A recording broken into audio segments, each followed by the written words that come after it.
aussi rappeler un peu le contexte, c'est qu'on n'est pas en train de parler simplement de manifestation ou de marche blanche pour dénoncer un acte policier.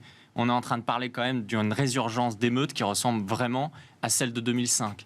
Aujourd'hui, il faut pour moi nommer les termes. Ce qui s'est passé cette nuit, c'est vraiment une guérilla de sécession territoriale. Vous nous demandez tout à l'heure, Jean-Marc Morandini, de nous demander de nous mettre dans la tête des jeunes. Moi, ce que j'aimerais dire, c'est que depuis 2005, il s'est passé 18 ans. C'est-à-dire qu'aujourd'hui, ce sont les enfants des émeutiers de 2005 qui sont dans la rue, qui caillassent et qui sont en train de brûler leur propre cité, pour lesquels nous avons investi des milliards d'euros et pour lesquels nous allons encore investir des milliards d'euros. C'est-à-dire que nous avons aujourd'hui loupé une nouvelle génération qui haït la France. Parce que ce ne sont pas que des policiers qui sont attaqués, ce sont également des pompiers. Je pense aussi à Villeurbanne. Villeurbanne, ils ont brûlé un de leurs immeubles. Il y a eu 4 blessés et 35 personnes qui ont dû être évacuées. C'est-à-dire qu'on voit aussi beaucoup de cris qui vont dire « nous haïssons la France ». C'est simplement une excuse aujourd'hui. Quand je parle de guérilla de sécession territoriale, c'est parce que ce qu'ils veulent envoyer comme message à la France et à l'État, c'est de dire « on est ici, chez nous ».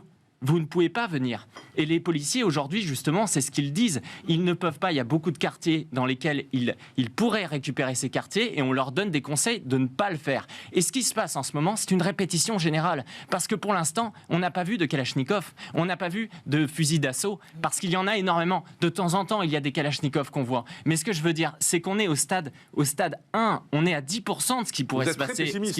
Vous êtes très pessimiste. Mais bien entendu. Et moi, ce qui m'offusque, c'est qu'en 2005, je retombais sur une vidéo de Joe Star qui disait oui mais en même temps il y a ces émeutes parce que dans mes quartiers justement il n'y a pas de médiathèque. Eh bien hier ils ont brûlé une médiathèque parce que ces 18 dernières années justement on a cru que la réponse sociale, parce que les pauvres, vous comprenez, en même temps on les a ghettoisés, tout est de notre faute, en même temps on a colonisé aussi leur pays, on a pillé l'Afrique et donc il suffit de remettre des milliards. Eh bien ces endroits-là, ils les brûlent. Je voyais la maire de Meur-en-Barœul, justement, qui disait ce qu'ils ont brûlé en une nuit hier, il nous faudra 10 ans pour le reconstruire. Donc ce que j'aimerais quand même, c'est qu'à un moment donné, la réponse qui arrive, ce ne soit pas celle de hier d'Emmanuel Macron, qui se contentait de condamner la police avant même, effectivement, qu'il y ait le résultat de l'enquête. Le policier, exactement, pardonnez-moi.